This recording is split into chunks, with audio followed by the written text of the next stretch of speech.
Hello and welcome to your in-depth monthly horoscope for May for the Sun or the Ascendant. If you've yet to subscribe to my channel, I'd be honoured if you did so now. Please click or tap on the bell notification symbol. Also, if you'd like to have a one-to-one consultation with me, please see the link below and you can check out my testimonials. If you'd like to ascend above the Zodiac sign astrology and embrace a more serious understanding, you can do so in a very affordable way and check out my special offer for a 12-month forecast character analysis combination, 30% off based on your time, date and place of birth. No two reports are the same, and this will give you searing insights of the opportunities ahead for you and also a much greater understanding of what makes you tick. Hello Leo and welcome to your monthly horoscope for May. The month begins with a real spotlight on your sector of success, ambitions and goals.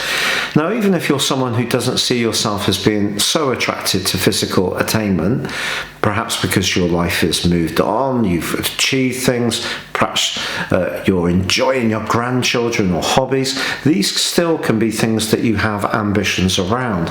And because the Sun combines with Uranus in the first 3 days of this month, you can use a more innovative way of looking at those goals to your great advantage. But it could also mean that there's some surprises set to unfold in terms of your work if that is what you're focused upon. But also at the start of this month, with Mercury in your 10th house along with Venus and Uranus, this collection of Taurus energy very much does make it Taurus season. But it's not just the Sun that's connecting with another planet, because both Mercury and Venus are too. But in their case, they're linking very productively to Pluto, the planet of change, which is in your sector of everyday realities, the 6th house. This is where we're having to make sure that things are organized. It's where we can make sacrifices for others. It can be about our work, the actual methods that we use in the jobs that we have, whereas the 10th house is very much how we actually interact with the world at large and issues of status. So it can be like going for a job, having an interview. And I think if you do have some of those possibilities emerging at the start of this month, you can come across, as long as you're really up to date with latest trends within your particular sector, you can come across as a super reliable but also tuned in person, which could be very attractive to a potential employer. If you have your own business or you'd like to start your own enterprise, your timing can be absolutely impeccable. Now, Uranus, of course, can also be about freedom. So if your job or role is as dull as ditch water, you could actually be feeling very restless. So this planetary mix is pushing you to be open to different ways of doing things. And that can be a bit of a challenge for fixed signs like Leo. Taurus is also fixed, along with Scorpio and also Aquarius. Fixed means that there's a degree of stability in your approach, which can be very good. The problem is that it can also mean a resistance to change. So when we put Uranus in the sign of Taurus, it's not its favourite location. It's known as being in full. So in traditional astrology, it's a debility. So we put it by the Sun. If your resistance to change at work is putting you under pressure because the boss wants you to learn some new software or to change your role, or the role you have had for many years has disappeared because the world has changed, that may be actually quite a challenging situation for you. But this is where a wider understanding of what's coming this month can be so encouraging to you, because this month, Leo, it may be a case of not just what you know, but whom. And your ability to network, to get on well with other people, is going to be your ace card, because on the 4th, Mercury moves into one of its two most favourite zones of the whole year.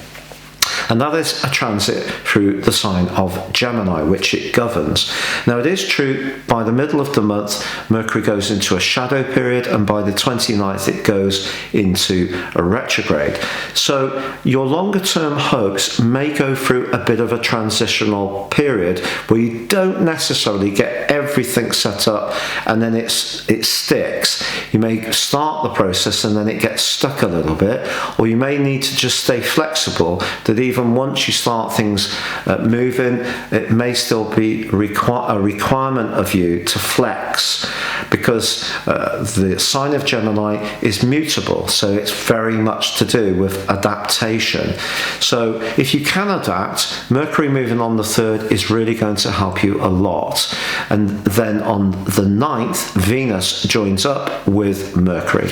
Now, when these two are together, so closely together as well, in the sign for you of Gemini, which is very much about how you associate with others, we already have the North Node there, which will stay there till early next year. So this collection of energy is very much about how we interact. So your networking skills really become very important. But there's a great link between Mercury and Saturn from the 10th to the 15th, and from the 17th to the 19th between Venus and Saturn. Now, of course, Saturn is known as the bad guy of the zodiac by Sun. Let me tell you something, when I do my one-to-one readings for clients, when Saturn moves over a house cusp, it can often be a portent of something very positive happening. And Jupiter, which gets all the good press, yes, it can be very helpful, but it isn't always the purveyor of success that it's made out to be. Saturn can actually be the planet that brings us rewards. So if you're having conversations this month with people where you're being sincere, Saturn, Mercury is how you think and express your ideas, Venus is how you relate and value yourself, because it can be to do with money. As long as you are very straightforward in your approach and you understand what other people want from you, but also you make it clear about what your boundaries are, some very good developments can unfold with Saturn's help.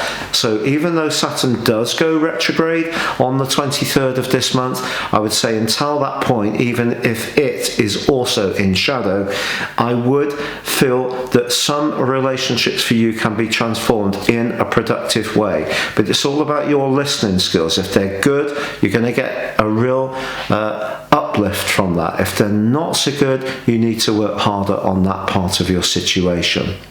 Now, on the 11th, Jupiter, the planet of growth, which I mentioned before, a traditional planet of luck, moves into the sign of Pisces. Now, it happens to co-rule or be the co-regent of Pisces. It doesn't just govern your sister fire sign of Sagittarius. So it likes being in Pisces. I think we're going to see a real uptick in the shipping sector between now and the 2nd of July, because obviously cruise liners particularly took a great big hit from COVID. I think you're going to find that the cruise industry particularly is going to be revived during this period of time.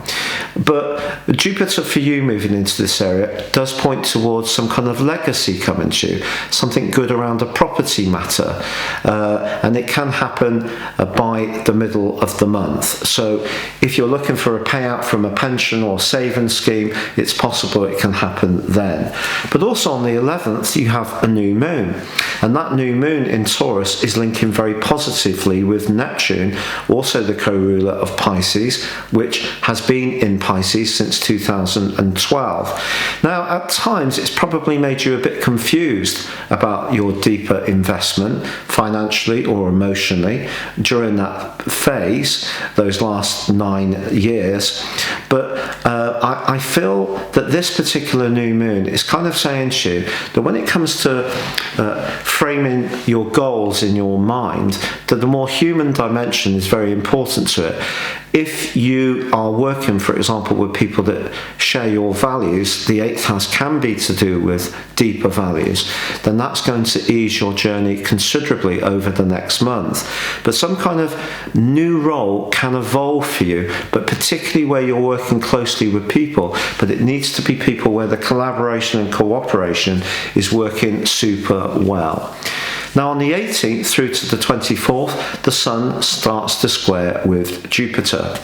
Now for you, initially, this obviously occurs in Taurus. It's a dissociate square. Once the Sun moves into Gemini, I beg your pardon, on the 20th, then the square is exact. So Gemini is the 11th house. The 8th house where Jupiter is about those longer term finances. The 11th house is about friendships. This is not a good time to get into a get-rich-quick scheme with a group situation, but it is a time to be optimistic about what life can bring to you. And Jupiter square the Sun is one of the better squares because it's better to be generous to a fault than mean to a fault. And very often Leo people can be some of the most kindly members of the Zodiac. So you could help out someone who's going through a bit of a tough time, but also just be mindful that just because you like someone, it doesn't necessarily make them the right person to forge a business alliance with or to get involved in any kind of speculative event. So that's really something just to be conscious of. But from the 23rd, as Saturn goes retrograde, your relationships generally are going to go through quite a period of review over the next 4 or 5 months. And this is potentially going to throw up some challenges. If there are weak relationships in your life, whether it's a friendship, whether it's on some kind of local committee, whether it is in your family or whether it is in a more personal context, you're being asked to work at it, because we can look outside of us and see how other people don't seem to be behaving as we want them to. We always need to take it back to ourselves. How are we conducting our lives? And if there are improvements that you can make in understanding the flow of power between you and someone you're closely involved with, this can lead to an improvement in your wider situation. Which brings us to the full moon of the 26th. Now this is unfettered. What I mean by this is that the moon position is not in any way inhibited by another planet, or in truth, neither is it enabled by another planet. So we just have the moon directly opposite the Sun. Now this is interesting because we're going across the 5th, 11th house axis, and because of COVID restrictions, a lot of us haven't been able to freely associate as much as we'd like.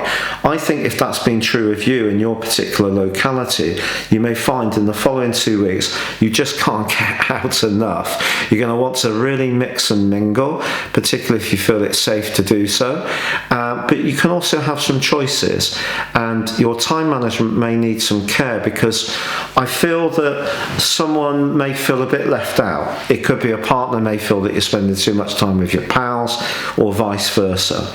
Then Mercury formally goes into retrograde on the 29th. So in your sector of friendship, Mercury retrograde, Mercury in shadow, Saturn in shadow, then in retrograde in your sector of relating. There is going to be some changes around relationships for you this month, but I think it's all about finding your purpose with the right people, but accepting it's not all about how they are to you. The more you see it about how you can be to them, the more you're going to improve your situation. So it's a fascinating month, one that can set up new opportunities professionally, business-wise and job-wise, but also can be good for you financially and also in terms of your associations with others. But as ever with Saturn, we have to roll up our sleeves, and application and perspiration are as important as inspiration.